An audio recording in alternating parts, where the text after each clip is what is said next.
La Gazette du Togo, une vision sur l'actualité togolaise et sur le monde. Bonjour, pourquoi ne pas partager? Quelle question ce dimanche 12 juillet 2020, dernier dimanche avant la réouverture progressive des mosquées, églises et temples du Togo. Les lieux de culte vont rouvrir progressivement conformément aux recommandations des autorités. La parole de Dieu, confinée sur les réseaux sociaux, va retrouver partiellement les fidèles. Mais la fermeture des lieux de prière n'a pas empêché la méditation de la parole de Dieu. C'est cette parole qui dit « Aimez-vous les uns les autres ». Elle ajoute que celui qui a deux tuniques partage avec celui qui n'en a point et que celui qui a de quoi manger agisse de même. Alors, pourquoi ne pas partager? Tout n'est-il pas que vanité? Depuis quelques mois, d'importantes personnalités abandonnent titres, gloire et fortune pour un voyage sans fin. Pierre Nkurunziza, président du Burundi, Eden Kodjo, ancien Premier ministre du Togo, Maître Yanvier Agboibo, également ancien Premier ministre du Togo, Emmanuel Izozé Ngondé, ancien Premier ministre du Gabon, et cette semaine, Amadou Gon Coulibaly, Premier ministre de Côte d'Ivoire. La mort est-elle un contentieux ouvert avec partiellement les chefs, avec particulièrement les chefs de gouvernement? De leur vivant, ont-ils suffisamment partagé et donné à ceux qui n'en ont pas assez? Sont-ils partis avec leurs belles voitures, leurs luxueux villas et les billets de banque? Pourquoi ne pas partager donc? Dans un monde en crise, les anciens premiers ministres ne peuvent ne pas avoir les mêmes soucis. Au Togo, Agbemé Kodjo est introuvable. Le candidat à la dernière présidentielle n'a pas répondu à la 4e convocation de la justice. Comment expliquer ce refus? Le 22 février 2020 n'est-il pas en train de jouer les prolongations? En 2010 déjà, les lendemains de l'élection présidentielle ont été rythmés de marches hebdomadaires. Sommes-nous dans le même cas de figure avec juste des changements d'acteurs et de cadres? Les juges seraient-ils en train de prendre les places des policiers et gendarmes traditionnellement autour des contestataires? La justice togolaise invitée par ailleurs dans un dossier de présumés milliardaires. La famille Adiakli répond au journal Alternative par une convocation. Comment comprendre une telle démarche? La présente option est-elle la bonne? Qu'est-ce qui va être contesté? Le niveau record des fonds en question ou leur implication dans une opération qui leur est totalement inconnue? Pourquoi la révélation n'aurait-elle pas intéressé ceux qui représentent le contribuable togolais? En pleine pandémie, ce contribuable se bat tel un diable, mais se bat-il assez, notamment contre le virus? Pourquoi baisse-t-il la garde en se retrouvant de nouveau en masse dans les funérailles et des fêtes? Les autorités rappellent les Togolais à leurs responsabilités. Pourquoi sont-ils devenus moins frileux devant la menace de la Covid? Aimé Gogué, président de ADI, est notre invité. Professeur, bonjour. Bonjour Pierrot.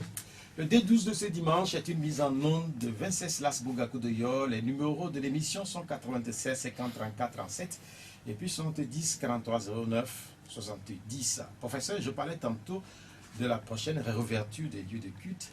Quelle est votre confession religieuse? Je suis catholique. Vous êtes content que dimanche prochain, les lieux de culte soient de nouveau accessibles? Non, d'un côté, on peut être content que les lieux de culte soient ouverts, mais de l'autre aussi, comme vous l'avez dit dans votre introduction, il faut une certaine discipline de Togolais. Parce que le Covid, c'est réel. Moi, j'ai perdu un cousin. Il est mort du Covid.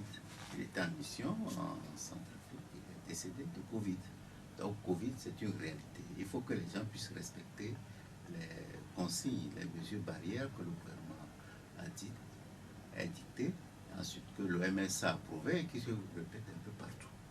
Donc, vraiment, c'est vrai que c'est bon d'avoir ouvert les lieux, autoriser l'ouverture des lieux de culte, mais il faut que vraiment, véritablement, j'en prie, les Togolais doivent être un peu plus disciplinés. C'est la première fois que j'ai en face de moi quelqu'un qui a perdu un de ses proches dans cette histoire. Et que faisait-il en Centrafrique? Non, il était en mission. Il était en mission pour la sécurité en Centrafrique. C'est un militaire. C'est un commissaire. Non, c'est un commissaire de police. Parce qu'on raconte plein de choses autour de cette maladie. Certaines Non, ne croient pas. il y a beaucoup de gens qui n'y croient pas. Moi, j'ai des amis qui m'avaient réellement surpris que non, que il n'y a pas 2 semaines. Mais je leur ai dit, écoutez, moi, je viens de perdre quelqu'un qui est mort du Covid-19. Donc, il faut vraiment que vous soyez un peu plus sérieux que ça. Il est possible que dans certains cas, peut-être le comportement de certaines personnes qui sont censées gérer le Covid dans certaines régions ne soit pas aussi sérieux que cela. On raconte des histoires, bon, peut-être que ce n'est pas vrai, que des gens ont traversé la frontière, ceux qui ont payé l'argent, ils sont pu passer sans problème, ceux qui n'ont pas payé, on les garde parce qu'ils ont le Covid. Vous voyez, il faut qu'on arrive à discipliner d'abord les agents qui doivent gérer le Covid. Ensuite, il faut que les gens soient un peu plus sensibilisés, prennent ça très au sérieux. Parce que c'est dramatique ce qui peut arriver avec le décès de Covid-19. Sans doute que votre parent, il est enterré là-bas. Non, non, on a ramené le corps, il a été enterré, mais c'était scellé. Je parlais de la réouverture des lieux de culte et ça à partir de vendredi prochain par les mosquées et puis par la suite les temples. Et quelles doivent être les toutes premières prières que les fidèles togolais doivent adresser au Seigneur? Non, toujours la prière de santé. Nous espérons tous que le Covid, on va arriver à trouver les médicaments, le vaccin et les médicaments pour ça. On peut prier pour ça. On peut prier évidemment pour la paix, la sécurité chez nous. Évidemment, nous avons une paix très précaire. Je dirais même une fausse paix. D'accord, il faudra que nous ayons une paix sincère et une paix véritable, que les Togolais puissent s'entendre, cohabiter bien ensemble.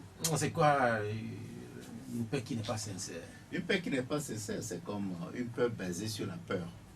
Lorsque une partie de la population a peur nécessairement, tout paraît calme, bon, ce n'est pas une paix acceptée. Ouais, donc ça peut exploser à tout moment. Donc nous sommes sur un charbon ardent, on ne sait pas quand ça peut exploser. Donc nous ne voulons pas que ça explose. Donc il faut une véritable paix où les gens sont conscients, acceptent ce qui se passe. Mais pour le moment, je n'ai pas l'impression que tous les Togolais acceptent de bon cœur la situation dans laquelle on vit actuellement. Ce que vous dites, c'est clair que de Lomé à Saint-Cassé, on a la paix sur l'ensemble du territoire. Et vous dites que c'est une paix qui est précaire, selon vous. Mais on sait une chose, c'est que les autorités togolaises ont une proximité avérée avec les milieux religieux, de même que les populations du Togo qui prient abondamment et mettent dans leur comportement de tous les jours. Et on ne sent pas cela. Et on sent que les gens n'obéissent pas forcément aux recommandations de la Bible. La Bible dit aimez-vous les uns les autres et donner à ceux qui n'en ont pas suffisamment. Mais est-ce que vous sentez que les Togolais... Non, sur ce plan, je suis d'accord avec vous. Parce que j'ai l'impression que les gens pensent qu'une fois que vous priez, tout ce que vous avez fait comme péché, c'est disparu. Bon, c'est vrai que ça peut aider. Mais si vous-même, vous n'avez pas un comportement décent, un comportement qui suit ce que vous dites en prière, il va être sûr que c'est difficile que cela se réalise. Moi, je sens de plus en plus que les gens sont très faux. Moi, j'ai discuté plusieurs fois avec des gens, des hommes religieux, pour leur dire, mais, écoutez, je ne comprends pas ce comportement où vous semblez ne pas jouer le rôle de guide moral, spirituel, moral, pour dire aux gens, écoutez, je suis d'accord que vous ne pouvez pas prendre une position contre quelqu'un dans la vie comme ça, mais lorsque quelqu'un a un comportement, je dirais pas amoral, mais qui ne suit pas les Écritures, vous êtes en mesure de leur dire que, mon cher, ça ne va pas. C'est pourquoi la position de l'Église, de plus en plus, moi je trouve ça correct. Je leur ai dit parfois, vous pouvez avoir des enfants. De l'Église catholique? Catholique, je suis catholique. Je leur ai dit, écoutez, surtout de mes amis du NIR, je leur ai dit, écoutez, vous dites que l'Église catholique, depuis quelque temps, on pense que l'Église catholique a avec une position. Je dis, mais non, vous pouvez avoir deux enfants, mais lorsque les deux enfants se querellent, il y a un enfant qui agit mal, vous êtes obligé de lui faire des remarques. Mais ça ne veut pas dire qu'ils ne sont pas vos enfants. Vous pouvez aimer les deux, mais quand même, lorsque quelqu'un exagère un peu, vous êtes obligé de lui dire. Donc je voulais que ce soit quelque chose qu'on le sente, que ce soit un peu plus affirmé, pour qu'on sache que lorsqu'on fait des erreurs, on a besoin d'être un peu plus regardant et un peu plus marcher sur les paroles de Dieu. Ce n'est pas les paroles de l'Église et de la Bible seulement, c'est en fait dans notre propre culture africaine, c'est la même chose. Vous sentez qu'il y a beaucoup de faux dans le pays? Je sens beaucoup, il y a beaucoup de faux. Mais on estime aussi qu'il y a beaucoup de faux parmi les acteurs politiques. Vous savez, nous héritons, mais ce que je dis souvent aux gens, c'est que les acteurs politiques, c'est un échantillon de la population. Vous ne pouvez pas penser, évidemment ça c'est une idée généralement répandue, on pense que les hommes politiques c'est des faux, c'est des corrompus, etc. Mais c'est un échantillon de la population. Si vous pensez qu'ils sont comme ça, on ne passe pas un concours pour devenir homme politique. Ça veut dire qu'il y a un concours pour voir les plus corrompus, ceux qui mentent le plus pour les sélectionner, pour qu'ils deviennent hommes politiques. Non, c'est un échantillon de la population. Si vous pensez que tous les hommes politiques au Togo sont faux, automatiquement toute la population. Non, mais en fait, de plus en plus, ce n'est pas que tous les acteurs politiques soient faux. C'est clair que vous aussi, vous dénoncez un certain nombre d'éléments dans notre société et que vous comparez à des faux. Oui. Et au niveau des acteurs politiques, c'est la même chose. C'est ce que je suis d'accord. Qu'il y ait des faux, des corrompus au niveau des hommes politiques, ça c'est... Mais ce qu'il y a, c'est vous qui êtes devant, vous devez être des références. Mais il y a parmi nous, il y a des gens qui sont des références. Il y a des hommes politiques qui constituent des références. Comme qui, par exemple? Moi, je ne vais pas donner des exemples. Je ne vais pas vous donner des exemples. Mais vous, par exemple? Vous devez, bon, moi, je pense que d'autres vont dire que c'est le plus corrompu du monde. Donc, c'est pourquoi je ne veux pas dire moi. Mais il y a des gens qui sont des référents dans ce pays au niveau de moralité, de la corruption, etc. Donc, il ne faut pas... c'est tout ce que je dis, on ne peut pas dire que tous les hommes politiques sont faux, sont corrompus dans ce pays. Ça n'existe pas, ça. Dans tout pays, dans tout échantillon de la population, il y a des gens corrompus, il y a des gens non corrompus. Des gens qui sont droits, qui disent ce qu'ils pensent, etc. Il y a certains même qui pensent qu'on ne doit plus vous appeler des hommes politiques, que vous êtes juste des animateurs de la scène politique. Et ça veut dire. Et ça veut dire. Nous sommes des hommes politiques, nous avons des ambitions pour le pays, nous avons des ambitions pour nous. Et c'est aussi simple que ça. Est-ce que vous sentez que les gens ont réellement des ambitions pour le Togo? Beaucoup. Beaucoup plus que vous ne le croyez. Beaucoup plus que vous le croyez. Même je crois qu'il y a des gens du Nil qui ont des ambitions pour le pays. Il y a d'autres qui n'en ont pas, qui pensent plutôt à eux, mais il y a des gens qui ont des ambitions pour ce pays. Donc il ne faut pas... Vous savez les sacrifices que les gens font depuis 1990 et les gens se permettent le luxe de raconter n'importe quoi sur eux. Ça, je le répète beaucoup. Je crois que nous devons nous ressaisir. Il ne faut pas tout mettre dans le même bateau, dans le même sac. Comme je dis, parmi nous, il y a des gens corrompus. Il y a des gens sans foi, ils assistent sans foi ni âme. Mais parmi nous aussi, il y a des gens intègres qui ont des ambitions, qui ont des visions pour ce pays. Face aux critiques, oui. Face aussi au fait que vous n'avez pas de résultats, pourquoi vous ne raccrochez pas? Pourquoi on va raccrocher? On a un objectif qu'on n'a pas encore atteint. Pourquoi voulez-vous qu'on raccroche? Cet objectif-là est... C'est l'alternance, c'est une meilleure vie pour les Togolais. Il paraît lointain finalement pour le Togo. Est-ce que c'est une idée d'avoir... est-ce que c'est mauvais d'avoir une ambition de bonnes choses pour son pays? Non. C'est l'ambition qui fait marcher les choses. Ça dépend maintenant si tu as une ambition pour toi-même, pour le pays ou pas. C'est très difficile à réaliser, comme on le voit. Mais je crois que c'est une bonne idée de faire dans mon nom. Je parlais à l'entame de cette émission, je posais cette question, pourquoi ne pas partager? Parce que nous évoquons la réouverture prochaine des lieux de culte où sans doute on va rappeler encore les principes qui doivent guider nos pas. Et au Togo, on a constaté que justement depuis la survenue de la Covid, de plus en plus de Togolais sont en difficulté. On raconte des histoires incroyables, notamment dans les villages où les gens ont des difficultés à se nourrir. Dimanche est passé, Nicolas Lossor nous racontait une histoire ahurissante. Il avait dit qu'il avait donné 200 francs à quelqu'un quand il était dans le nord, précisément à Kara, et que 200 francs représentaient pour lui beaucoup d'argent. Mais pourtant, dans ce pays, on estime qu'il y a beaucoup de personnes qui ont beaucoup d'argent. Mais pourquoi est-ce qu'ils ne partagent pas? C'est très compliqué, c'est très compliqué. Donc, comme vous le dites très bien, ce n'est pas l'Église seule qui le dit, ce ne sont pas les églises, ce ne sont pas les mosquées qui le disent. Dans nos traditions, la conception, c'est de partager. À quoi sert d'être dans un îlot d'opulence alors que tous les autres sont pauvres? Donc la question se pose. Et ce qui est grave, bon, pour peut-être un peu qui contredit un peu ce que j'avais dit, les très riches au Togo, c'est des hommes politiques. Ils sont venus pauvres en étant dans la politique, ils s'enrichissent. Mais comment est-ce que c'est possible puisque ce n'est pas des hommes d'affaires? Oui, c'est ça, c'est la réalité. C'est pourquoi je dis un peu ça contredit en partie ce que j'avais dit. Mais c'est vrai que c'est ça, ils se sont enrichis en politique au détriment de la population. Parce que si un homme politique s'enrichit parce qu'il occupe un poste politique, c'est très grave, parce que c'est les ressources du pays, c'est les ressources de cette population. Bon, pourquoi? Vous voyez, dans notre situation, c'est un peu... Dans les pays où il y a instabilité politique, ce qui constitue même une des causes de la fragilité de nos pays. Lorsqu'il y a instabilité politique, l'homme politique qui est là pense que peut-être demain, il ne sera plus là.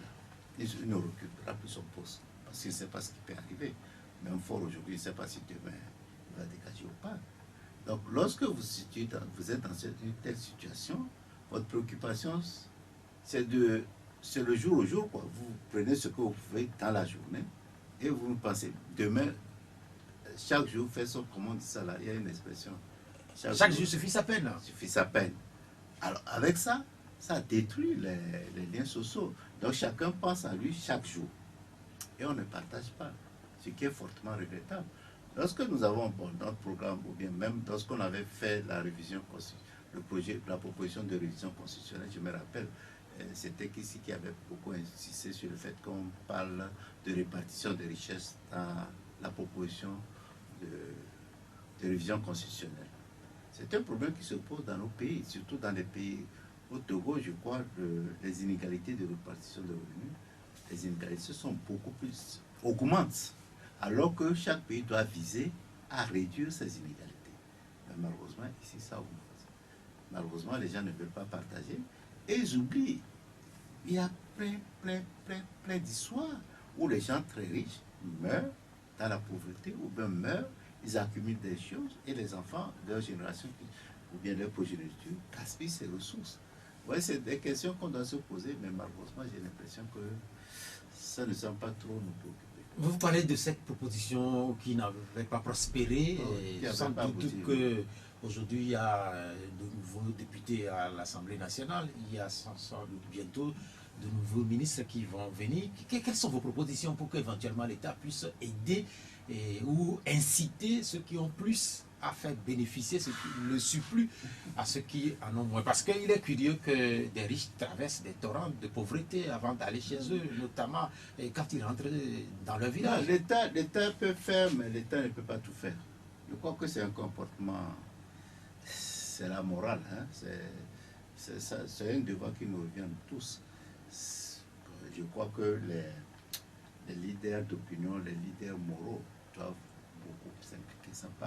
Nous avons pensé à la loi, mais la loi n'allait pas tout résoudre du tout. Mais il faut plutôt qu'un changement de comportement de nous tous. Et c'est ça, je ne sais pas, c'est pas l'éducation qu'on peut y arriver. Il faut pas, c'est pas quelque chose qu'on peut changer du jour au lendemain. Évidemment, s'il y a déjà le problème, si on élimine le problème d'impunité, ça peut aider. Si on parle l'enrichissement, vous savez rappeler que moi j'avais fait une proposition de loi concernant l'enrichissement illicite. Vraiment, un homme politique qui s'enrichit du jour au lendemain, on ne sait pas d'où ça vient. S'il est sanctionné, je crois que ça peut donner un exemple aux autres pour savoir comment se comporter.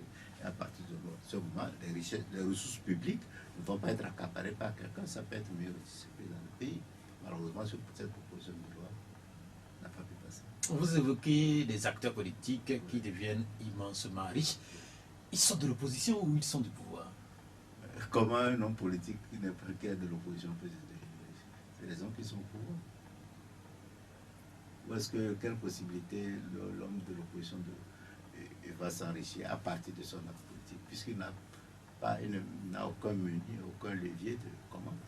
Il n'y a pas très longtemps, quelques années, le chef de l'État dénonçait une minorité qui avait plus de moyens, et donc il faisait allusion carrément à ses partisans. Oh, bien sûr, à ses partisans. Mais que doit-il faire? Non, c'est ce que je disais, l'impunité, la loi sur l'enrichissement illicite que nous avons proposé, si ça passait, évidemment, les gens doivent justifier d'où vient leur richesse. À partir de là, on les sanctionne si ce n'est pas clair. On peut les sanctionner.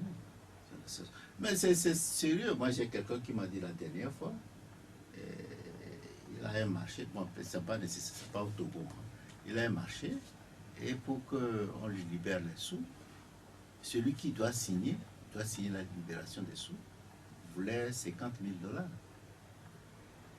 Et c'est 50 000 $, c'est beaucoup. 50 000 $. 50 000 $. Tu n'as pas droit à ça. 50 000 $. Mais c'est sur le continent africain. Oh, bien sûr, ils ne sont pas trop loin de nous. Mais c'est ça la situation. Il y a cette curiosité, je ne sais pas si on doit parler de curiosité, mais depuis quelques semaines ou depuis quelques mois, cet enchaînement de disparitions, d'acteurs de premier plan. J'ai cité dans l'introduction l'actuel Premier ministre Gon Coulibaly de Côte d'Ivoire. Il est candidat même à l'élection présidentielle, il est mort. Le président Pierre Nkurunziza du Burundi, il est mort. Le Gondé, c'est un ancien Premier ministre du Gabon, il est mort. Ou encore deux anciens Premiers ministres du Togo, Aboibo et Demkodou. Et sans doute que c'est des gens qui ont beaucoup d'argent, ou relativement, qui ont des connaissances, qui ont des biens matériels qu'ils ont laissés. Et ils sont partis sans emporter tous ces biens-là. Est-ce que ça ne donne pas à réfléchir à ceux qui sont encore vivants et qui ont immensément de moyens et qui les gardent? Et un jour, ils disparaîtront eux aussi en laissant ces biens-là. Non, j'ose espérer que ça va donner des leçons. Surtout, le problème dans nos pays, c'est parfois des accumulations que les gens font et ils n'investissent pas. Dans certains pays, bon, peut-être qu'ils sont riches, mais peut-être en ayant des actions, bien en ayant créé des entreprises qui sont sur de bases solides, qui vont prospérer après leur disparition. Mais si c'est des gens qui ont accumulé l'argent, je ne pense que je ne peux pas affirmer que c'est le cas de nos anciens premiers ministres qui sont décédés. Bon, mais je ne peux pas l'affirmer. Mais si c'est des gens qui ont accumulé de l'argent quelque part, il va de sorte que rapidement les progénitures vont dilapider ces sous et c'est fini. D'un côté, j'ose espérer que ça va donner des leçons à nous les vivants et que nous serons un peu plus prudents, que nous allons mourir un jour et nous n'allons pas. Je sais, un de mes cousins qui avait chanté, vous devez avoir entendu ça, la mort est bandite. Et que la mort a frappé tel président, il vient sans demander audience, etc. Donc si, malheureusement, nous savons ça, mais malheureusement, on se comporte comme si la mort n'existait pas. Professeur Megogué, vous êtes également président du parti politique ADI, vous avez été ministre, je ne sais pas si vous êtes riche. Est-ce que vous avez beaucoup d'argent? Je n'ai pas beaucoup d'argent. Vous en avez un peu? Non, j'en ai pas, mais mes enfants sont bien formés. Ouais. Alors si j'ai besoin d'argent, je sais que ma pension ne me suffit pas. De temps en temps, je demande à mes enfants de venir. Non, vous n'avez pas beaucoup d'argent, mais vous avez fait former vos enfants, c'est ce que vous voulez dire. Ouais, donc l'appel que vous lancez, c'est que les gens puissent penser à plus la formation. Il faut former les enfants, il faut leur donner, je voulais dire des armes, il faut leur donner des atouts pour pouvoir se défendre dans la vie, pour pouvoir prospérer dans la vie, au lieu de leur laisser des sommes qui vont dilapider. Ce que j'ai comme minimum, si ça me suffit, ça va. Pourquoi je vais avoir beaucoup d'argent? À quoi ça va servir? Sur ces questions existentielles, après réflexion, Nicolas Leçon, qui était avec nous dimanche dernier, il a dit que finalement, l'humanité ou les humains doivent énormément tirer leçon de ce que nous vivons depuis quelques mois maintenant, à savoir le coronavirus. Lui, il préconise même qu'au Togo, on ne doit plus parler de cette guerre fratricide entre opposants et mouvanciers, que les Togolais doivent se définir tout simplement en Togolais qu'un acteur militant pour l'opposition ou un acteur militant pour le parti au pouvoir. Quelle est votre appréhension de ce qu'il a dit? Est-ce que c'est réfléchi ou pas? Non, ce qu'il dit d'un côté, bon, et on ne veut pas dire qu'on ne peut pas réfléchir en tant qu'opposant, en tant que parti au pouvoir, non. Mais tout ce que moi, je l'ai dit, hein, je l'ai écrit, je l'ai dit plusieurs fois, que ce que j'ai regretté au niveau de ce gouvernement, c'est que lors du discours du 1er avril du président, lorsqu'il a donné le programme contre le coronavirus, il disait, riposte coronavirus, il utilisait plus souvent le mot ensemble. Ensemble, on doit faire ça, ensemble, on doit faire ça. Mais malheureusement, dans le comportement du gouvernement, on ne sent pas cela. Je dis que dans des crises aussi profondes, il faut que toutes les bonnes volontés de ce pays réfléchissent ensemble pour trouver des solutions à la crise. Mais ça ne veut pas dire que je ne suis pas de l'opposition. Si j'ai des idées pour comment combattre le coronavirus, sur comment trouver des allégements pour la population dans le coronavirus, je les apporte au gouvernement et le gouvernement doit les travailler et prendre une décision. Donc le gouvernement ne peut pas se mettre seul quelque part, réfléchir pour trouver une solution. Non, on doit utiliser toutes les intelligences qui existent aussi bien dans l'opposition comme dans le gouvernement pour formuler une stratégie contre le coronavirus. Mais je pense que le gouvernement ne le fait pas. Donc de ce côté, qu'on réfléchisse ensemble, comme Togolais, pour combattre le coronavirus, d'accord avec lui. Mais évidemment, ça n'empêche pas que je pense que je suis de l'opposition, l'autre est du pouvoir. Le coronavirus, donc, c'est un défi pour l'humanité et pour le Togo. Et au-delà du coronavirus, il y a d'autres défis. C'est en réalité en ces termes-là que pense Nicolas Lossol. C'est que pour que le Togo se développe demain, pour que le Togo puisse gagner un certain nombre de batailles, il faudrait que, après 30 ans de processus parfois chaotique, il faudrait que les Togolais puissent se remettre en question. En réalité, c'est le sens de son adresse. C'est ce qu'il n'a pas raison. Non, c'est ce que j'ai dit. Quand j'ai parlé du coronavirus, je ne sais pas si peut-être vous n'avez pas lu ce que j'avais écrit, j'avais dit que je regrette. En fait, il y avait quelque chose qui m'avait marqué. Il y a ce problème du coronavirus et la crise qui a suivi le décès l'assassinat du colonel Majulba. Je disais que le décès, ce n'est pas uniquement, c'est un problème qui se posait. Vous vous rappelez, les jeunes de Tiou s'étaient révoltés, de Niamtougou s'étaient révoltés. Il y a eu des tirs à balles, pas réels, mais des tirs balles blanches sur la population. Moi, j'avais interpellé le gouvernement. J'ai dit non.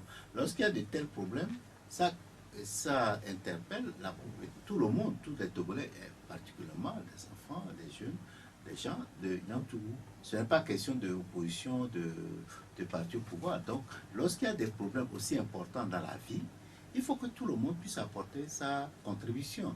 Maintenant, celui qui est au pouvoir, lui, il va à partir de là, il va partir la stratégie pour résoudre le problème. C'est ça. Donc, sa réponse, c'est en ligne avec ce que M. Ce sectarisme ou ce communautarisme, si on peut le dire ainsi, est caractéristique de l'action politique au Togo depuis quelques années. Oui. On a vu des manifestations qui n'ont rassemblé que des communautés données. Il n'y a pas très longtemps, c'était les teams autour du PNP qui avaient véritablement manifesté contre le pouvoir en place. La dernière fois, vous évoquez la situation du colonel Itala, Madouba, et il y avait des manifestations dans le Doufengou, et puis c'était le calme là partout. Comment comprendre ça? Les Togolais ne se retrouvent pas forcément, où il n'y a pas de situation qui mobilise l'ensemble des Togolais. Quand même, il faut reconnaître que pour le PNP, ça a d'abord commencé avec les thèmes, mais généralement ça généralisé. Même si on reconnaît quand même que les thèmes étaient beaucoup plus engagés dans cette histoire. Au début. Même à Palimé, on a constaté quand même oui, que c'est des zones... dans beaucoup d'endroits, évidemment, c'est eux, mais quand même, d'autres Togolais se sont joints à cela. Évidemment, il reste, pour le Banjouba, c'est surtout, pas surtout, on peut dire exclusivement, tout. Parce que c'est un problème qui... Pourquoi, par exemple, on n'a pas manifesté en Europe pour savoir pourquoi est-ce qu'on a tué un colonel? Pourquoi est-ce qu'on n'a pas manifesté à Daparon de demander parce que, voilà aussi la question. Non, c'est... Bon, vous savez, on n'a pas encore atteint la nation togolaise, ça va y arriver, il faut y travailler. Mais il faut reconnaître qu'il y a des thèmes qui peuvent préoccuper tous les Togolais. Il y a d'autres qui ne préoccupent pas tous les Togolais, qui préoccupent la population. Des thèmes comme quoi, par exemple? Non, c'est qu'on a parlé de l'assassinat de Majouba. Même si je peux vous dire que tous les Togolais se sont sentis interpellés par ce qui s'est passé. Tous les Togolais. Mais jusqu'à aller aux manifestations, ça c'est autre chose. Mais peut-être c'est l'environnement politique qui a fait que les gens n'ont pas tous été mobilisés pour ça. Mais ses frères, ses parents se sont sentis beaucoup plus concernés. Les autres se sont concernés au niveau des droits de l'homme. Parce que si vous avez vu partout les écrits sur les réseaux sociaux, à cette période, les gens étaient préoccupés. Mais ils n'ont pas dépassé ce niveau de droits de l'homme pour aller jusqu'à manifester. Parce que aussi l'environnement ne permet pas les manifestations. On espère que s'il y a des préoccupations nationales, peut-être vous avez vu ce qui est arrivé au Soudan, la hausse du prix du pain, ça a été national. Donc là, c'est vrai, il y a eu cette histoire de Madouba, et puis par la suite, il y a eu un autre colonel qui était également mort. Sur le premier cas, les enquêtes sont en cours. Est-ce que vous pensez qu'on aura les délais passés il y a plus d'un mois, non? Du coup. Mais comme toujours, les enquêtes de ce type n'ont jamais donné de résultats au Togo. C'est fortement regrettable parce qu'on en a besoin. Parce qu'un colonel qui dirigeait un corps d'élite, qui est assassiné dans son bureau, on ne dit pas qu'il est mort, on sait qu'il a été assassiné dans son bureau. Et que jusqu'à présent, on ne donne pas les résultats de l'enquête, c'est quand même c'est très grave pour le pays, c'est sérieux. et pour l'armée et pour la population togolaise. Là aussi, c'est des soucis d'impunité. Oui, c'est lié à l'impunité. Parce que si quelqu'un fait, si, je suis sûr que l'enquête a permis de déterminer, je suis sûr à 80%, on peut avoir situé les responsabilités. Mais si on ne dit pas les responsables, évidemment, la personne ne sera pas sanctionnée. Mais je crois poser un acte aussi grave, même si l'être humain ne sanctionne pas, Dieu va sanctionner. C'est vrai? J'ose espérer. Parce qu'on ne peut pas laisser ce genre de crime continuer. Ça devient un pays de bandits. Je parlais tantôt de mouvanciers ou d'opposants et des thèmes qui ne font pas forcément plaisir à certains acteurs, notamment Nicolas Lawson, que nous avions reçu ici dimanche passé. Mais c'est toujours un mouvancier ou un opposant et qu'on continue par évoquer. Et la dernière élection présidentielle. Et puis, cette semaine, il y a eu de nouveaux développements autour de cette élection. Est-ce que vous êtes surpris qu'on continue pas à parler encore d'une élection dont les résultats ont été officiellement donnés et un candidat est déclaré vainqueur a prêté serment? Est-ce que vous êtes surpris qu'on continue pas à parler de cela? Surpris, oui et non, parce que nous ne sommes pas satisfaits des résultats qui ont été déclarés officiellement.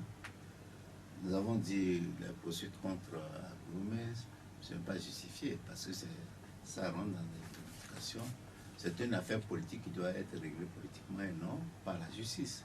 Nous sommes surpris d'abord que la justice s'en prenne toujours à lui, alors qu'il y a des problèmes beaucoup plus graves qui se posent directement, mais que la justice nous dit.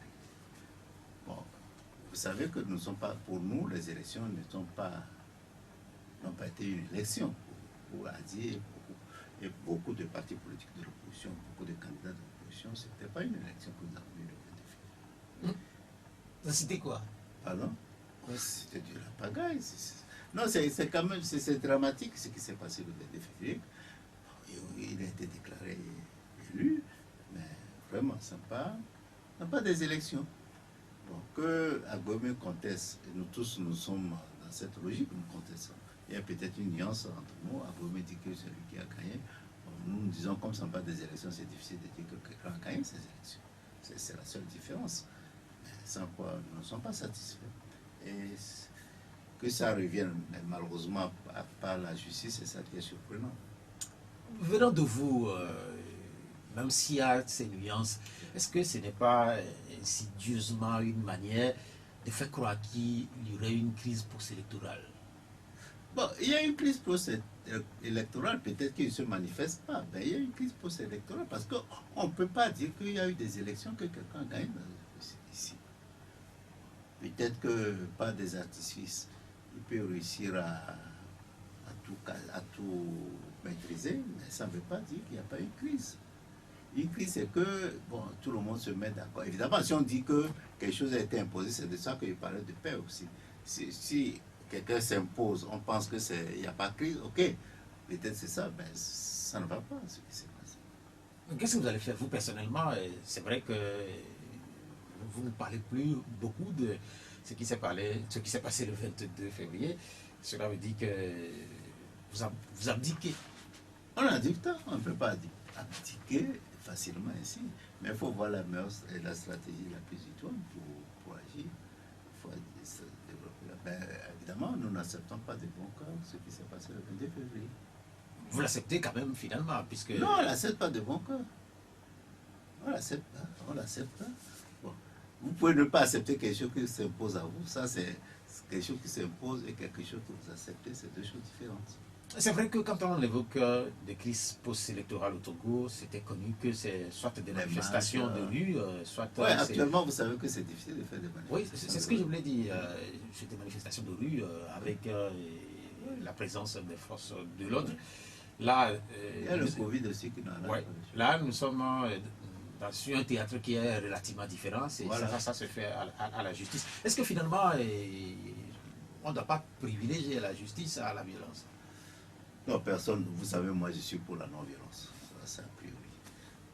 Mais ce ne sont pas toutes les manifestations. Ce ne sont pas les manifestations qui sont violentes ou pas. Ce n'est pas parce que les gens manifestent, on dit qu'il y a violence. Ça dépend de ce que vous mettez cette manifestation.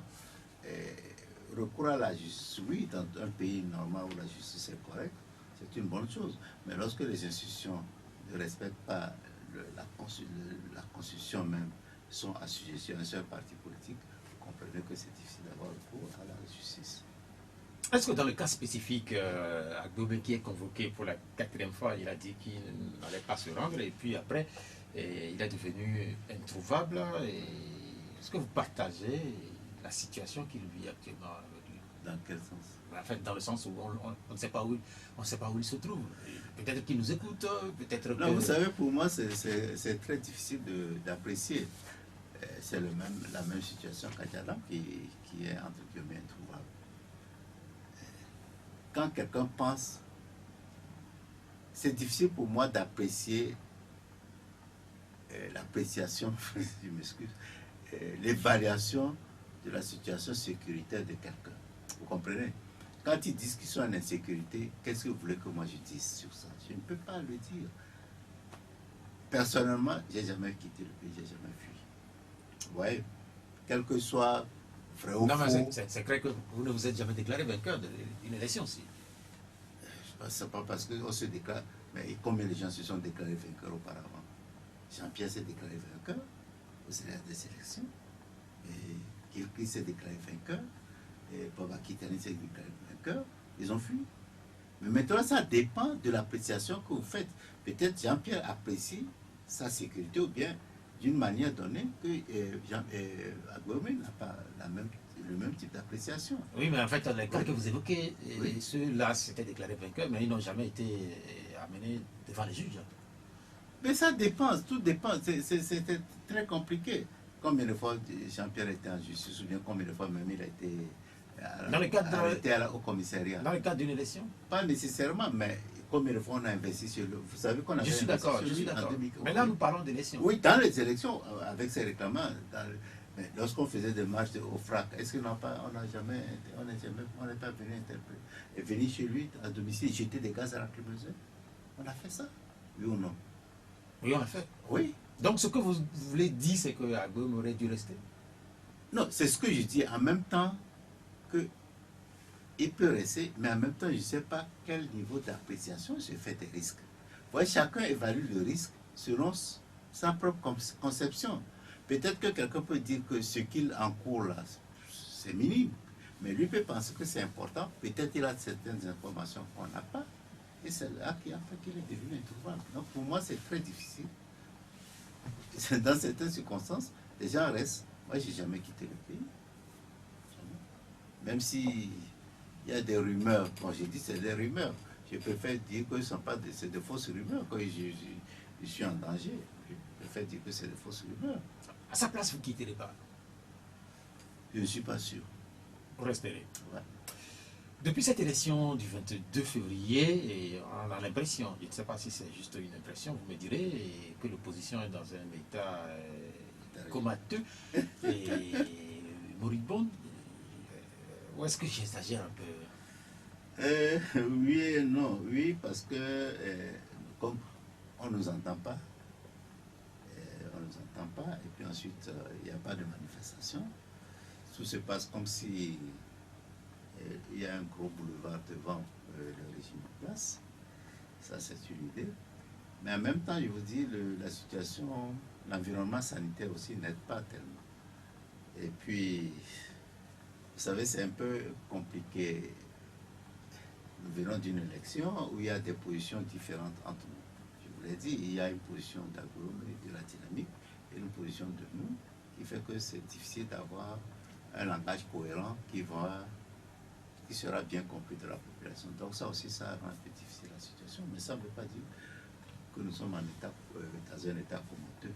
Bon, peut-être comateux, mais le médecin va nous puisque vous êtes inaudible, on ne vous entend plus, les populations sont relativement désemparées. Oh, c'est trop dur parce que, vous savez, on fait de temps en temps des petites sorties sur le terrain. Moi, hier, j'ai fait presque tout. Je suis parti à Paline, à Tapamé, et je suis revenu. Donc, peut-être qu'on ne nous entend pas sur les réseaux sociaux, on ne nous entend pas dans les médias. Est-ce que vous avez l'impression, vous êtes un des anciens de la scène politique avec la disparition de Maître Yaobi Abouibo, de Denkodjo, et vous êtes un des anciens, et puisque depuis les années 90, vous étiez déjà là. Est-ce que vous pensez que vous allez pouvoir vous relever? Parce que, est-ce que vous pensez que vous allez pouvoir vous relever après ce qui s'est passé le 22? Oui et non. Oui, parce que, comme nous y croyons, maintenant, si on n'a pas, si on ne fait plus on ne fait pas un travail profond avec la population. Vous savez, le comportement, ce qui m'a le plus choqué le 22 février, autant le comportement du NIR, mais il faut reconnaître que la jeunesse m'a beaucoup déçu. Moi, j'ai dit aux gens que je ne vais plus caresser la jeunesse et la population dans le sens du poil de la tête. C'est plus possible. Le comportement qu'ils ont eu, c'est totalement indécent. Et voilà des jeunes qui sont là, on maltraite leurs collègues dans les bureaux de vote, ils sont là, debout, ils ne réagissent pas. Ou bien eux, ils travaillent avec nous pendant des mois. Après, on leur propose 3 000 ou 4 000, ils sont capables de changer. C'est un grand travail de sensibilisation que nous devons faire. Pour qu'ils prennent conscience que le travail, que la lutte que nous menons là, ce n'est pas pour nous, c'est pour eux. Ils doivent s'impliquer. Si on n'y arrive pas, il va de sorte que ce serait un peu plus difficile. Non, mais en fait, les gens qui sont vos délégués dans les bureaux de vote, oui, qui vous connaissent et qui, pour 3 000, ont dû abandonner. Oui. Certains, oui. Oui, mais cela suppose que le pays a un grand problème. Alors. Le pays a un plus grand problème que vous le croyez. C'est très sérieux. C'est très sérieux. Moi, j'ai été traumatisé par ces actions. Des gens qui peuvent être là, à côté des bureaux de vote, on tabasse une femme, ils ne réagissent pas. Comment vous pouvez croire ça? Non, le pays traverse une crise sérieuse. C'est cette crise morale que je dis. C'est vrai que, on peut dire, on a donné l'argent, peut-être nous avons été défaillants, etc. Mais nous avons travaillé avec des jeunes pendant des mois, qui à quoi peut-être de 5 000 sont partis. Si vous voyez comment les délégués harcèlent nos responsables fédéraux parce qu'on n'a pas payé les 2 000. Les 2 000. Ou bien parce qu'ils n'ont pas amené des PV. On dit, ah, il faut amener les PV pour qu'on vous paye. Comment ils harcèlent? Je me dis, mais ils font des services, des prestataires de services, ou bien ils luttent pour l'alternance dans ce pays. Mais c'est une question à laquelle on doit répondre.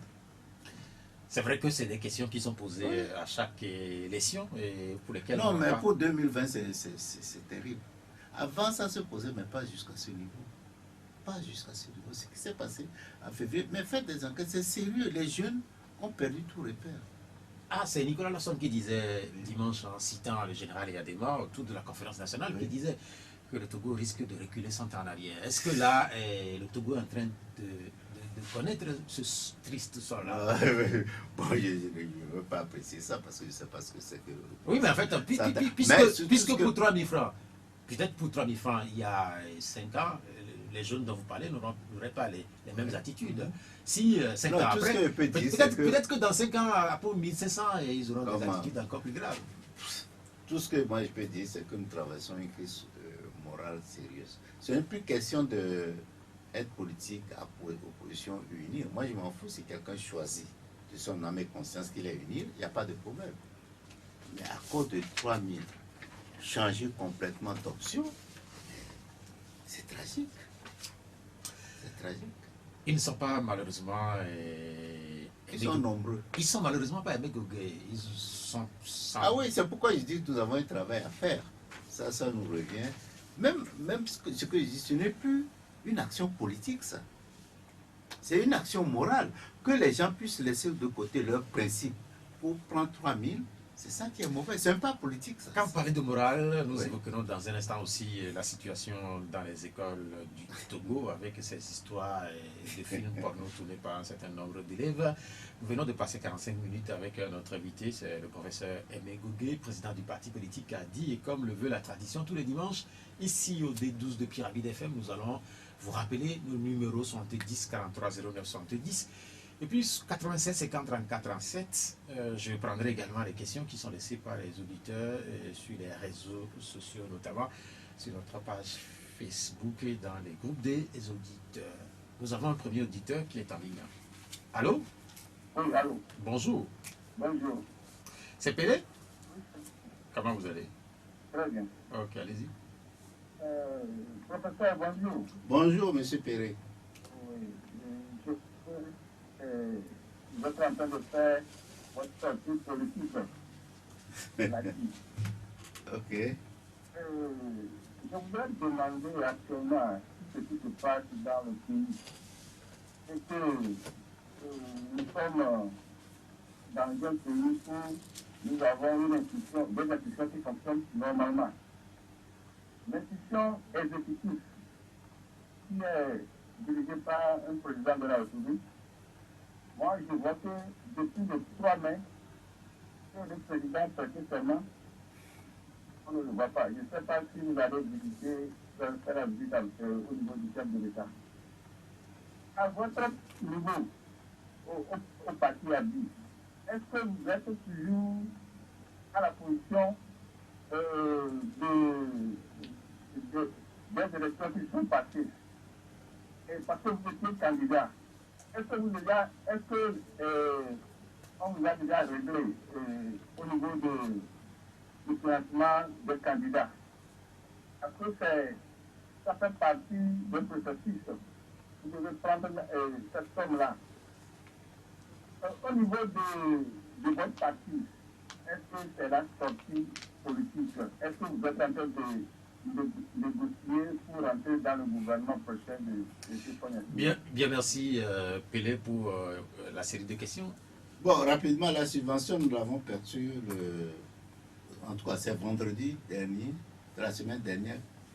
C'est ça, non? Qu'on nous a averti. C'était le 3. Le 3 juillet.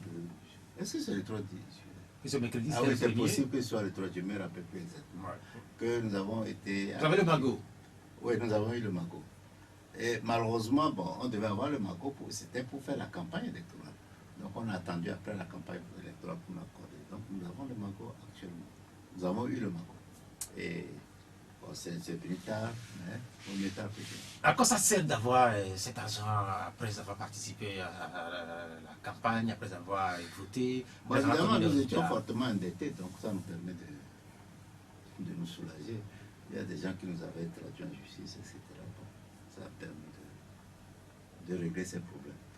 Mais ce pourquoi l'argent était destiné, évidemment, on a dû couper beaucoup, faire une campagne qui n'était pas, qui était un peu inachevée, dans la mesure où on n'avait pas toutes les ressources qui nous étaient dues. Voilà. Parle de Faure Gnassingbé, Oui. dit que depuis l'élection, Depuis il n'a pas de ces nouvelles. Bon, je ne suis pas de la gendarmerie pour savoir là où il est. C'est regrettable quand même que depuis, ça fait quoi, combien de mois, mai, juin, juillet, ça fait 2 mois, bientôt 3 mois qu'il a prêté serment, mais on n'a pas de ces nouvelles, on n'a pas de nouvelles du gouvernement qui doit former. Bon, peut-être qu'il est en train d'en discuter. Est-ce que je suis en train de préparer mon entrée au gouvernement? Ça c'est trop dit. Bon, j'ai été invité à une radio, je réponds aux questions. Ça, je ne négocie pas.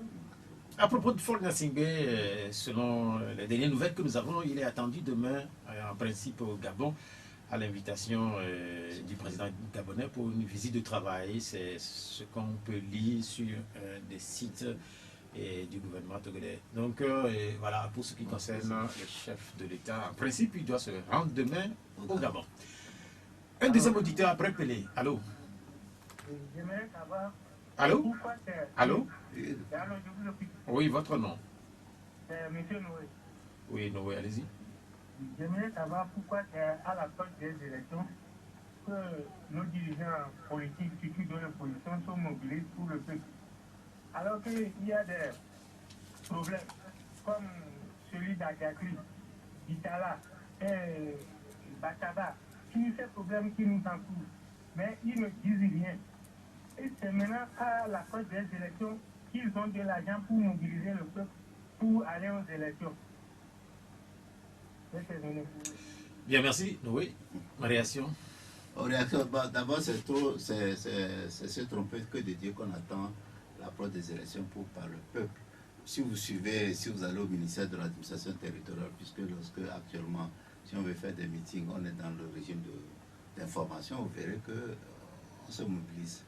Le seul problème qu'il y a peut-être, la mobilisation, ça ne veut pas dire que c'est nous les premiers responsables seuls. C'est les fédérations qui font le travail aussi sur le terrain. Donc ça se fait. Bon, est-ce qu'on ne dit rien pour ce que les affaires de pétrole, Petrogate, et puis les assassinats de Madjouba, Bataba, etc. Ça aussi, ce n'est pas réel. On intervient. Mais parfois, bon, c'est peut-être audible, mais c'est une préoccupation que nous avons tous. Ce qui arrive dans le pays, ça nous préoccupe. Nous avons touché des députés, puisque nous sommes plus à l'Assemblée nationale, pour qu'ils puissent interpeller le ministre du Commerce pour le Petrolgate, pour qu'on sache exactement ce qui s'est passé. Mais malheureusement, vous avez vu les réactions qu'ils ont eues, vous avez vu ça sur les réseaux sociaux. Ils ont pensé que c'est des rumeurs que le journaliste a envoyées, mais je leur ai fait comprendre que non, que c'est justement l'occasion, même si c'est des rumeurs, c'est un lanceur d'alerte. Il a dit quelque chose, c'est à vous d'interpeller le ministre pour qu'il nous dise actuellement, dise à la population, c'est-à-dire à vous, les représentants du peuple, si c'est vrai ce qu'il a dit ou pas. Mais vous ne pouvez pas dire que le journaliste il a fait son travail. Maintenant, c'est à vous de continuer. Il y a cette question que se pose Christian Denke qui est sur notre page Facebook. Est-ce que Faure Gnassingbé doit-il changer? Est-ce qu'il est vraiment obligé de changer de gouvernement ou de Premier ministre? Bon, moi je ne suis pas à sa place, c'est à lui d'apprécier. S'il pense que le gouvernement a fait correctement le travail, la mission qu'il a confiée, il peut le garder. Mais maintenant, moi j'ai une appréciation de ce gouvernement. Mais qu'il ne change pas, ça c'est à lui. Bon, le gouvernement n'a pas fait son travail, le travail auquel la population devait s'attendre. Mais maintenant, c'est à lui de juger. Je ne peux pas dire qu'il doit changer. C'est lui qui... Vous sentez que ce gouvernement n'a pas rempli sa mission en étant même de loin, donc cela suppose en réalité que les conséquences à tirer, et si on suit votre logique, c'est de changer de Premier ministre. Oui, mais c'est lui qui doit... Bon, si moi je suis à sa place, j'aurais changé, mais c'est à lui de... Ça dépend de ses œuvres. Un autre auditeur après Noé, le troisième allô. Allô, bonjour. Allô, bonjour. Oui, votre nom. Bonjour. Oui, allez-y, votre question. Bonjour. Vous êtes mon papa, mon grand-frère. Il y avait quelque chose qui avait passé au niveau de la route du Neubourg. Les journalistes sont sortis les preuves. Ils ont porté plainte sur les journalistes. Après, eux-mêmes, ils ont dit y aller à l'Assemblée nationale disant qu'on propose, Dieu dispose.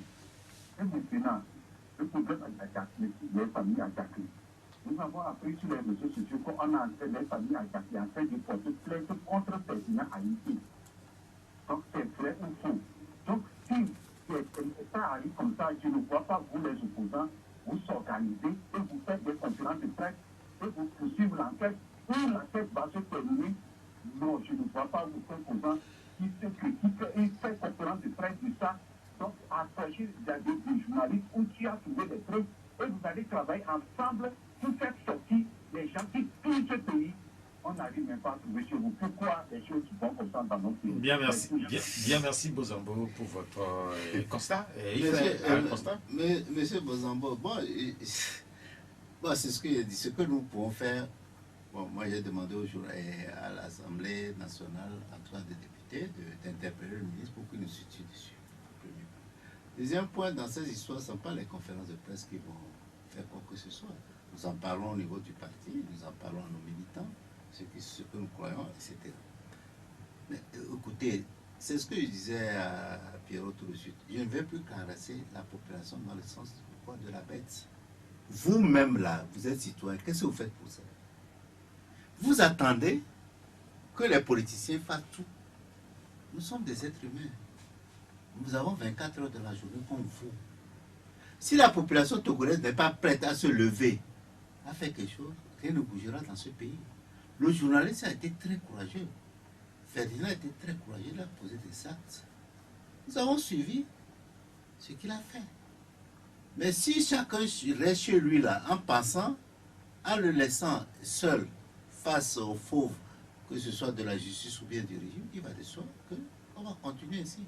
Mais si vous n'êtes pas prêt, ce que j'ai dit, le comportement des jeunes lors des élections, nous avons fait plusieurs conférences de presse dans le passé, nous avons fait des communiqués dans le passé. Qu'est-ce que ça a donné? Lorsqu'on va faire des conférences, la population va dire encore, oh, il ne faut que des conférences de presse, il ne faut que des communiqués.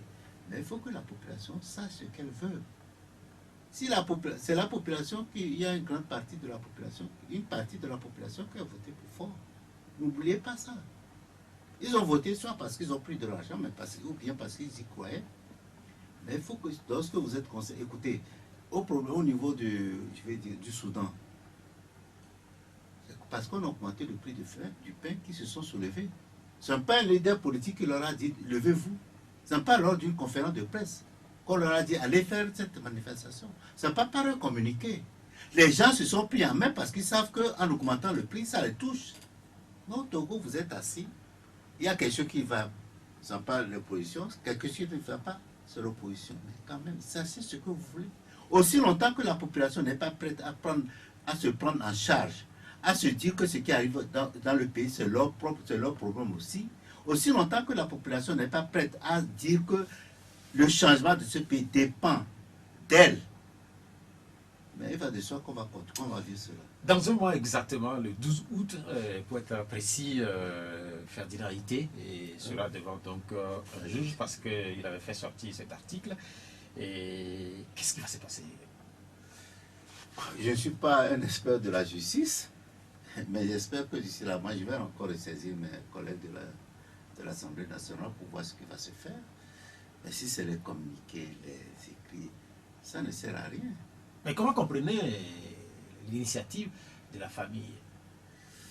Bon, je ne peux rien dire. Peut-être ils pensent que peut-être la justice va pénaliser le journaliste Ferdinand Ité.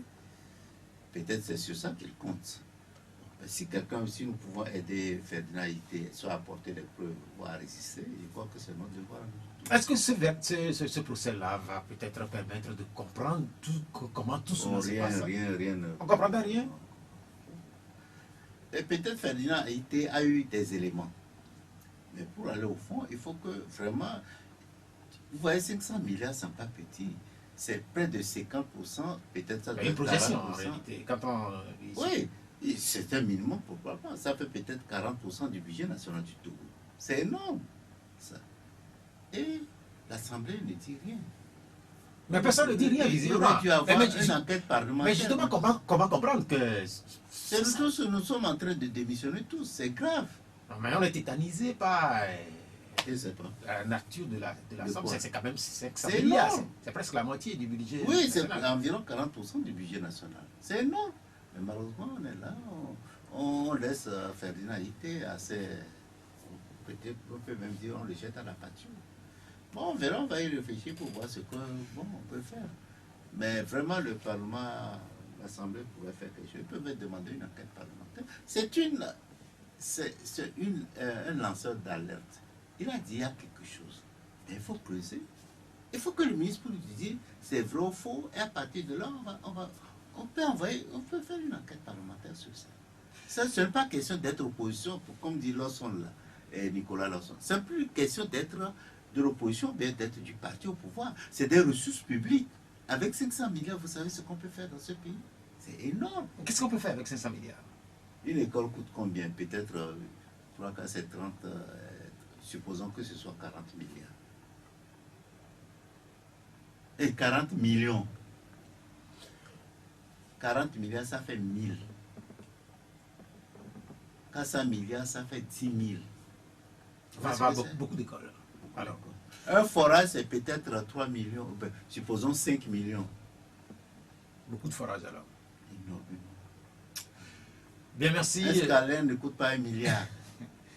Merci après Bozambo. On va retourner au téléphone. Allô? Allô? Bonjour. Bonjour. Oui, c'est Maglo. Oui, c'est Maglo. Oui, allez-y. Bonjour, professeur. Bonjour, monsieur Maglo. Tout à l'heure, vous déplorez le comportement des jeunes parce qu'ils ont laissé leur engagement moral, politique pour un engagement matériel, n'est-ce pas? Est-ce que je n'apprécie pas quand même leur comportement, bien sûr, mais est-ce que l'exemple ne vient pas un peu de vous? Voilà des gens qui disent, vous avez dit tout à l'heure que vous luttez pour les jeunes. ça, je m'inscris en faux. Parce que vous luttez pour vos enfants. Ça a été démontré à maintes reprises. Les hommes politiques, quand ils sont dans l'opposition, ils se font remplacer par leurs enfants, ou bien ils placent leurs enfants d'abord. Et puis, vos engagements, c'est à court terme. Parce que moi, j'ai eu le temps d'observer la vie politique que nous opposons. C'est à court terme. Comment comprenez-vous que vous, personnellement, M. Gauthier, sachant que pour les élections du 22 février, vous ne pouvez en aucun cas remporter cela. Vous vous êtes engagé à y aller, portant un soutien au régime. Ça, il n'y a pas d'autre mot pour le dire. C'était sur tous ceux qui ont participé à cette élection, c'est pour consolider le régime. Vous l'aurez pu tous boycotter, la situation serait autrement. Bien sûr, ils iront, mais on verra ça d'une autre façon, tel que ça s'est passé. L'opposition s'est engagée massivement. Donc, vous me résumez, vous luttez à court terme, vous voulez manger aujourd'hui. Les jeunes aussi, ils n'espèrent plus rien de vous. Ils veulent manger aujourd'hui. C'est ce qui s'est passé. Donc, les gens savent bien un peu de vous. Qu'est-ce que vous avez à dire? Monsieur Maglo, je suis totalement surpris et je m'inscris à faux contre tout ce que vous dites. Vous faites des affirmations. Vous dites que nous luttons pour nos enfants. J'ai besoin d'être en politique pour placer pour que mes enfants vivent dans cette vie. Vous connaissez mes enfants? Comment vous pouvez, vous là, je sais que vous êtes adulte, vous êtes parent, vous pouvez faire de telles affirmations là-dessus. Qu'est-ce que ma participation dans la vie politique de l'opposition a à voir avec la vie de mes enfants? Dites-le moi. Si j'étais au gouvernement, vous allez dire que je suis au gouvernement, j'ai pris l'argent pour m'occuper des enfants, de mes enfants. Ne pensez-vous pas que les ressources que je sacrifie à l'opposition, j'aurais pu prendre ça pour m'occuper de mes enfants, mieux de mes enfants? Mais quand même, il faut cesser de dire n'importe quoi. Deuxième chose, vous dites que nous sommes partis aux élections en sachant que nous allons perdre. Non, moi je vous le dis. Je suis parti aux élections en pensant que l'alternance, que quelqu'un de l'opposition va gagner. En espérant, si c'est moi qui gagne, c'est mieux. Mais si quelqu'un de l'opposition gagne, c'est bon. C'est bon si quelqu'un de l'opposition gagne. Si c'est moi qui gagne, c'est mieux. C'est dans cet esprit que je suis parti aux élections. Vous ne pouvez pas faire des affirmations fondées sur rien. Ce n'est pas correct, ça. Ce n'est pas correct du tout. Nous n'allons pas... Beaucoup de gens n'étaient pas partis aux élections. Comment vous pouvez dire qu'on est parti cautionner et consolider le parti au pouvoir? Comment vous pouvez dire ça?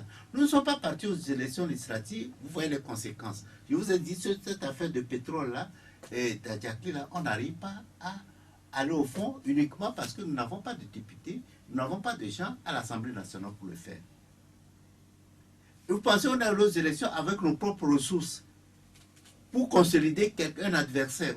Vous trouvez ça logique, ce que vous dites? Non, il faut cesser de... Si vous voulez, bon, peut-être que vous pourrez prendre mon numéro après, vous pouvez venir, on va discuter. Non, c'est pas... Il faut que nous fassions plus d'efforts.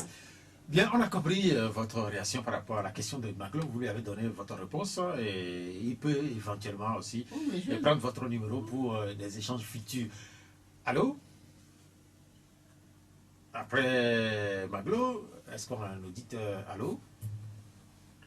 Est-ce que je peux donner mon droit de réponse aussi? Maglo, allez-y, allez-y. Voilà. Vous n'avez pas été aux législatives.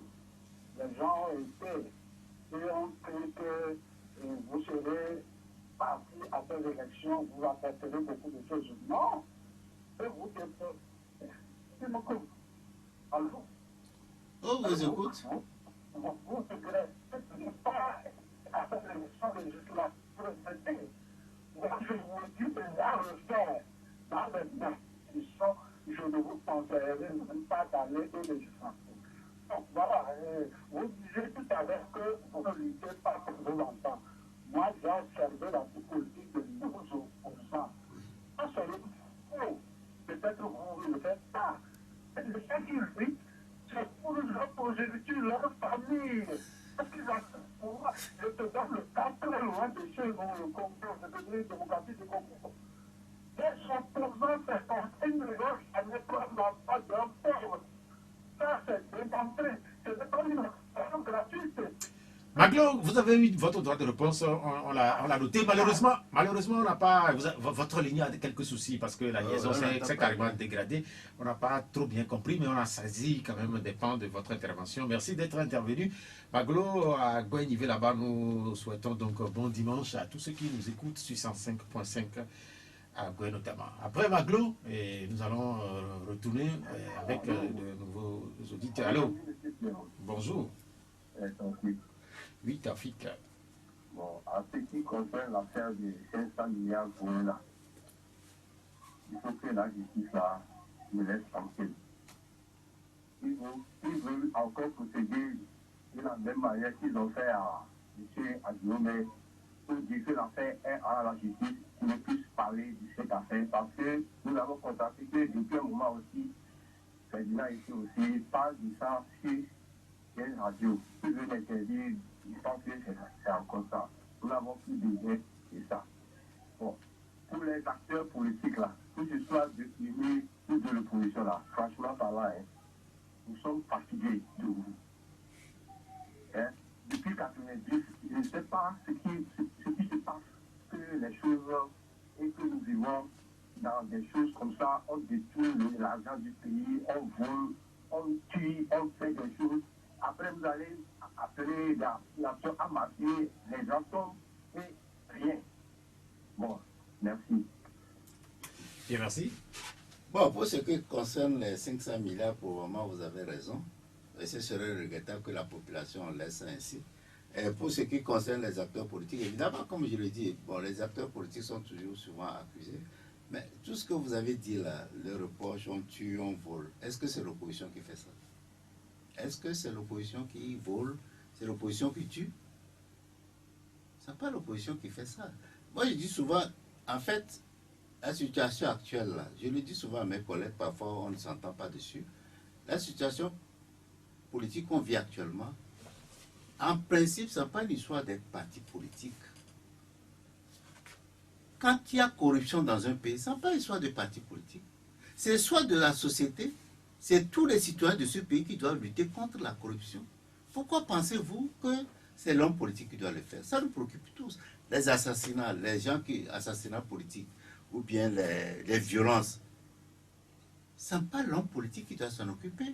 C'est l'ensemble de la population qui doit s'en occuper. Il se trouve qu'au Togo, l'homme politique le fait. Mais si vous pensez que l'homme politique n'a pas le droit de le faire ou peut le faire mal, il faut que la population prenne ses responsabilités. Mais est-ce que la population n'est pas... oui, quand vous évoquez la population sans organisation, sur les assassinats, la population ne peut pas intervenir. Oui, mais malheureusement, c'est ça. Malheureusement, c'est que la société société civile, la population à travers la société. Pour ce qui concerne par exemple les assassinats ou l'impunité, il y a quand même des structures, des institutions qui sont habilitées à intervenir sur mais ces sociétés ne marchent pas, ces institutions de l'État ne marchent pas. Les organisations de la société et des droits de l'homme, c'est eux qui doivent être au front. Et c'est la société civile, et c'est les organisations de la société civile qui devraient être au front actuellement. Et les partis politiques, étant citoyens aussi, on doit participer. Mais nous ne devons pas, en principe, être au fond. On le fait par défaut. On le fait par défaut. Parce que la défense de la Constitution, tout ça là, ça préoccupe tous les citoyens. Ça ne préoccupe, ce n'est pas parce que je suis de Hadi, parce que je suis du NIR, de l'INSE, etc., que je dois être préoccupé par ça. C'est parce que je suis citoyen togolais que je dois me préoccuper d'une constitution bien pour le pays. Parce que la constitution définit les relations qui doivent avoir entre nous, togolais. Ce n'est pas seulement l'affaire de position politique. Après Tafik, nous avons un autre auditeur. Allô? Oui, bonjour. Bonjour. C'est commis. Sur le dernier développement de l'invité, Oui. est-ce qu'il est interdit la respiration politique sur des faits sociaux qui vraiment donnent de la trouille? Mes questions, c'est sur deux aspects. Le premier aspect, si vous étiez à la place du président actuel, où vous avez une minorité qui finance vos élections, et au finish, vous êtes là avec vos institutions, ça ne fonctionne pas. qu'allez-vous faire pour pouvoir aider une fois ceux qui volent et récupérer ces fonds-là pour pouvoir mieux diriger le pays, puisque vous y allez à l'extérieur pour demander encore des crédits. Deuxième aspect, vous êtes professeur. Nos enfants nous ont démontré la dernière fois que nous avons démissionné et ils sont victimes des télévisions qu'ils voient, des matériels qu'on les paye, smartphones et autres. Et dans ces cas, les films pornographiques sont sur Internet, patati patata. L'outil informatique n'est pas bien utilisé. Si vous étiez à la place d'un ministre de l'Éducation, quelles sont les premières décisions que vous allez prendre pour aider et pour arrêter l'hémorragie? Merci. Bien, merci pour la série de questions. Professeur. C'est des questions difficiles. Bon, premièrement, bon, je ne suis pas chef de l'État, je ne peux pas vous dire que je ferai ça ou ça. Disons quand même que... Vous pouviez l'être si vous aviez gagné. Bien sûr, je suis prêt à l'être. Hein. Question de corruption, je vous ai dit, j'ai passé une loi, j'ai fait une proposition de loi concernant l'enrichissement illicite et la corruption. Donc ça là, l'impunité, si je suis chef de l'État, ça va disparaître. Cette affaire de 500 milliards, évidemment, on devait creuser pour savoir ce qui se passe et les gens seront sanctionnés et les ressources seront restituées à l'État. Ça c'est clair, ça c'est je l'ai dit au début. Bon, en ce qui concerne le deuxième point, si j'ai été ministre de l'Éducation, le problème des sexes, c'est vraiment choquant et regrettable.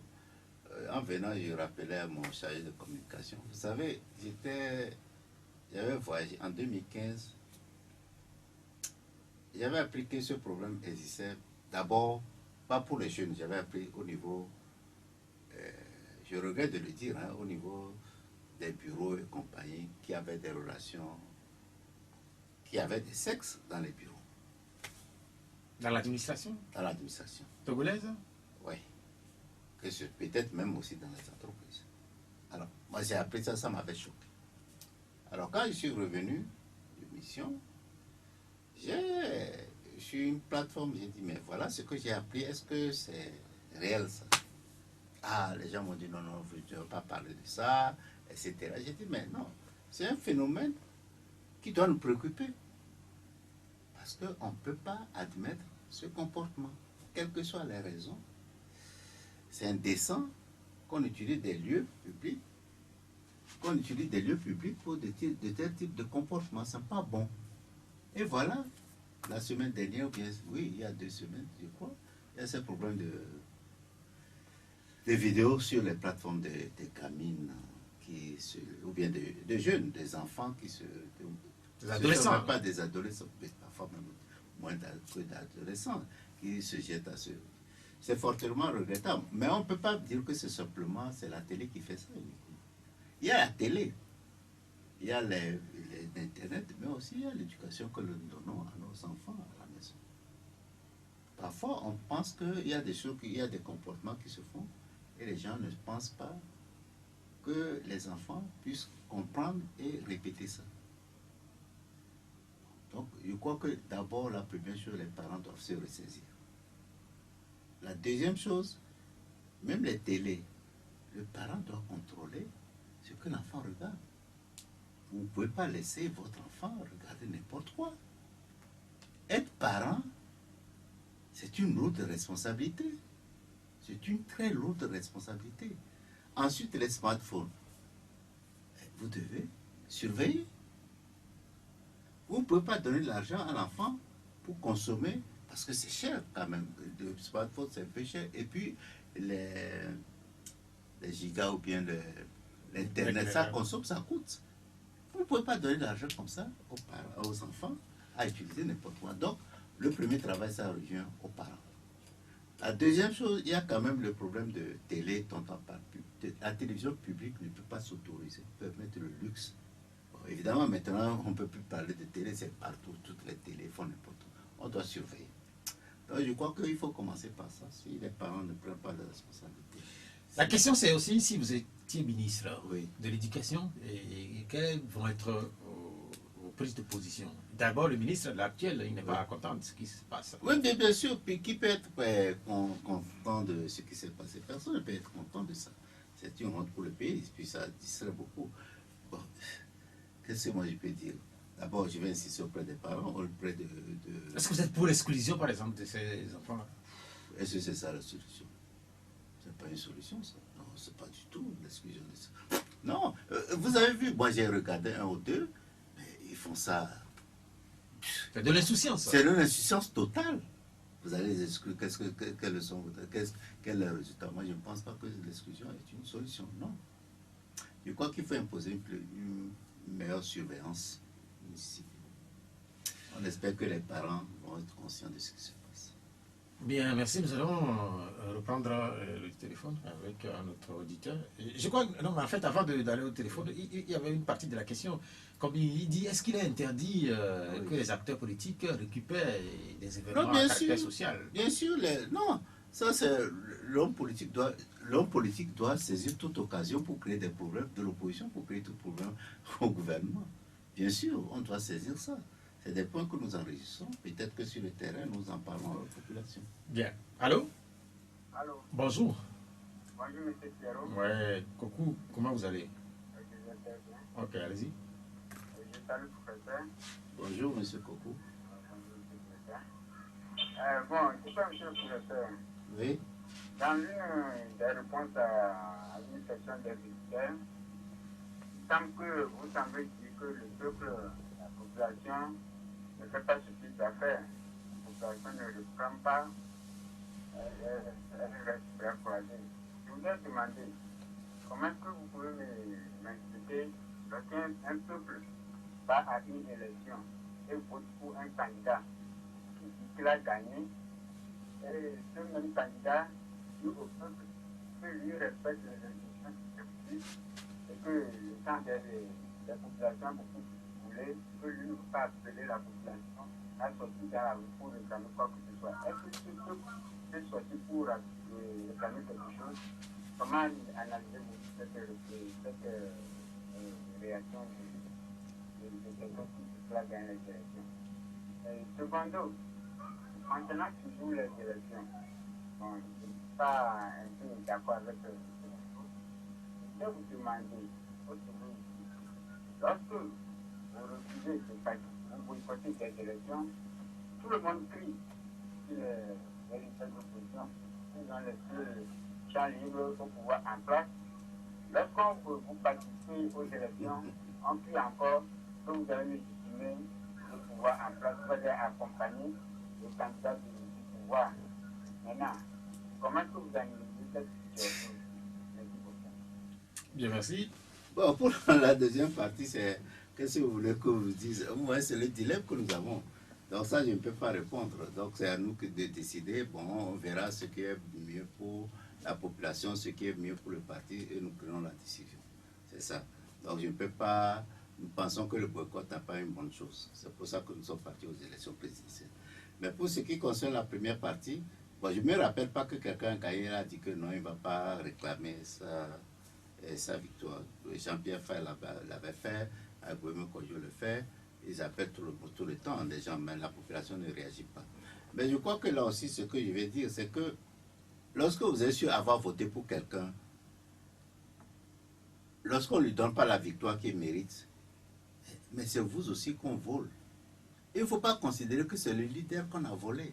Vous avez voté, on prend votre vote, on l'attribue à quelqu'un d'autre. C'est qu'on vous a volé aussi. Donc il faut que vous vous sentez aussi préoccupé par ça. Mais malheureusement, ici, on pense que c'est le leader qui doit tout faire. Et si le leader appelle, bon, les gens ne sortent pas. On comprend pourquoi parfois ils ne sortent pas à cause des représailles ou bien du comportement des forces de défense et de sécurité. On le comprend. Mais si on doit avoir toujours peur ainsi, la peur explique beaucoup de choses au Togo. Si on doit toujours avoir peur ainsi, il va de sorte que c'est difficile de changer quelque chose.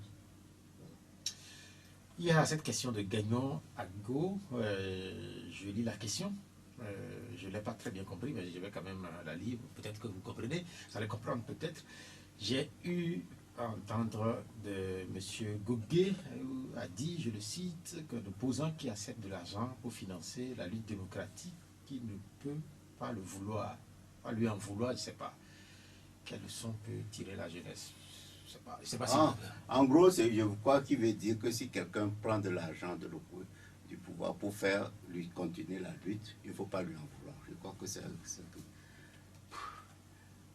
Non, personnellement, je dis, écoutez,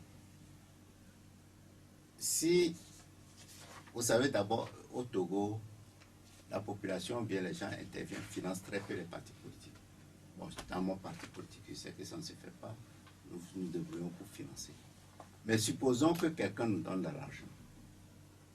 Nous lui disons explicitement, je vais faire ceci avec l'argent. C'est-à-dire, je vais mener des actions politiques contre le gouvernement, contre le régime en place, pour l'alternance. Si quelqu'un prend cet argent et travaille pour l'alternance, moi je ne vais pas lui en vouloir. C'est tout ce que je dis. Si quelqu'un prend de l'argent quelque part pour travailler pour l'alternance, pourquoi lui en vouloir? C'est ça. Pour vous, c'est la finalité qui compte. La finalité, évidemment, il y a la morale qui joue, mais la finalité est importante. Il y a la question de Jonathan. Sur les réseaux sociaux, il a deux questions. Il dit, le score de Hadi au présidentiel passé, est-ce que c'est réellement le score sorti des urnes? Ah, je vous ai dit que ce n'est pas des élections. Ce n'est pas des élections, donc tout ce qu'on a donné, on ne peut pas dire que c'est sorti des urnes. Donc moi, je ne reconnais pas ce qui est sorti, ce qu'on m'a attribué. La suite de la question, c'est pourquoi est-ce que vous ne réclamez pas la vérité des urnes? Mais c'est tout ce que je dis. Je dis que ça pas. On a dit qu'il faut annuler les élections, ou bien à la limite, à la vérité des urnes, et on a proposé la manière dont il faut arriver à la vérité des urnes. Nous l'avons proposé dès février. Un dernier auditeur peut-être. Alors, invité, il est de retour dans le studio, donc il nous reste 5 minutes pour finir cette édition. Nous allons donc lui donner la parole pour parler un peu de ce que vit la jeunesse. C'est vrai qu'il a dit qu'il ne comprend pas cette histoire de ces steppes. Mais est-ce que quelque part, ce n'est pas toute la société togolaise qui est en danger? Parce que ces jeunes, c'est la relève de demain, comme on le dit. Est-ce que c'est pas par ricochet toute la jeunesse qui a un problème? Non, je vous ai dit que d'abord, moi, c'est le comportement des adultes qui a attiré d'abord mon attention en 2015, lorsque j'ai appris qu'il y a de tels comportements au niveau de l'administration et des entreprises, probablement aussi des entreprises. Comme je dis, cette jeunesse, comme aimait le dire, c'est la relève de demain, c'est notre avenir, c'est l'avenir du peuple togolais. Je dis souvent que nous vivons plus une crise morale qu'une crise politique. Et une crise morale que nous vivons. Et ça, encore, cela ne fait que traduire cette crise morale. Et c'est dangereux pour un pays lorsque on va jusqu'à ce niveau. Lorsque les jeunes sont totalement insouciants de ce type de comportement. Je crois que ça doit attirer notre attention et surtout notre attention en tant que parents. J'avais dit tantôt que l'opposition se trouverait dans un état difficile, comateux, et vous n'étiez pas trop d'accord. Et quel est votre regard par contre sur le pouvoir? Parce que ça fait quand même quelques mois que ces élections ont eu lieu. Quel est votre regard sur ce qui se passe dans le pays depuis cette élection? C'est vrai, on n'a pas un gouvernement. Non, c'est un changement terrible parce que depuis, on ne sent rien. Malgré les crises multiples qui se sont passées, les assassinats, peut-être il peut mettre ça en dessous sur le Covid-19, mais ce serait trop fort. Et donc, autant on pense que l'opposition est en léthargie, autant le gouvernement aussi est totalement en léthargie. Ça fait depuis janvier, on peut dire que nous n'avons pas de, entre guillemets, nous n'avons pas de gouvernement, parce que c'est une période, quand il y a les élections, les gouvernements sont liquident des affaires courantes, et nous sommes là depuis plus de 7 mois, près de 7 mois. Je crois que c'est un peu... Ouais, nous sommes en léthargie, je crois que nos gouvernements sont en léthargie. Et ne sont pas bons pour un pays, surtout en cette période de crise où nous avons besoin des gens qui sont assez vigilants, qui sont en pleine capacité d'action. Si le gouvernement doit être en pleine capacité d'action, malheureusement, tout ne fonctionne pas. Tout fonctionne au ralenti plutôt. Quel type de gouvernement pour le Togo au sorti de cette élection-là? Mais c'est difficile pour moi de dire, comme je dis qu'il n'y a pas d'élection. Mais ce qui est certain, c'est que dans les faits, il va se passer des choses. Oui, dans les faits, il va se passer des choses, mais j'ose espérer qu'il va se passer des choses dans le bon sens pour tout le Togo. J'ai l'impression qu'il faut saisir cette occasion, peut-être avec cette crise, pour remettre tout à plat. Et on ne peut pas continuer de crise en crise depuis 1990. Mais c'est vous qui parlez de crise au niveau du pouvoir, on ne parle pas de crise. Ah, ils parlent de quoi? Ils sont, depuis janvier, on n'a rien, on est là, c'est la première fois que ça arrive au Togo, ça. Ils peuvent dire que c'est le Covid-19, mais quand même, il y a le Covid-19, la France a changé a fait un nouveau gouvernement, et ils ne sont pas sans pas une période post-électorale pour eux. Donc je crois qu'il faut savoir, il y a un problème, il faut y réfléchir et trouver une solution durable, quoi. Nous allons vous donner la parole pour conclure l'émission. Bon, je vous remercie pour m'avoir invité et surtout que les sujets que nous avons abordés en allant des décès, du comportement moral des gens qui veulent accumuler sans tenir compte de l'environnement dans lequel ils vivent, où les gens sont pauvres et certains sont intéressés à l'accumulation individuelle. Nous avons parlé de la crise politique et de la crise morale qui secoue la société togolaise. Tout ce que moi je peux dire, je vais interpeller les compatriotes, les parents, à être un peu plus regardants sur l'éducation qu'on donne aux enfants. Bon, je peux dire actuellement le Covid-19 aide un peu dans la mesure où nous devons passer plus de temps à la maison avec nos enfants qu'avant. Mesures barrières obligent. Donc ça nous permet de nous interroger, de voir le comportement de nos enfants, de pouvoir les guider pour les bons choix dans leur comportement individuel et dans l'avenir. Je crois que ça, c'est la première chose à faire. Une fois qu'on fait ça, évidemment, ça peut avoir rapport avec ce dont je parlais au niveau du comportement de la jeunesse. Je crois que la jeunesse aussi doit se ressaisir. Et ça dépend encore de nous, les adultes et parents. Si nous orientons nos parents, nos enfants ne voient pas ça de bon oeil et ne mettent pas trop d'accent sur les richesses, sur l'environnement, ça c'est bon. Merci d'être venu, professeur Aimé Gogué. Je rappelle que vous êtes le président du parti politique, à 10 candidats à la dernière élection présidentielle au Togo. L'émission, elle s'achève. Elle sera rediffusée à partir de 19h. Merci à Venceslas Boga Koudoyor pour la mise en onde technique. Je suis Pierrot Atioubé. Très bon dimanche à tous. Au revoir. La Gazette du Togo, une vision sur l'actualité togolaise et sur le monde. Rejoignez-nous sur le www.lagazettedutogo.com ou sur nos comptes Facebook, Twitter et YouTube. Pour tout contact, écrivez à contact@lagazettedutogo.com ou appelez le 92 80 88 53. La Gazette du Togo, c'est l'information en continu.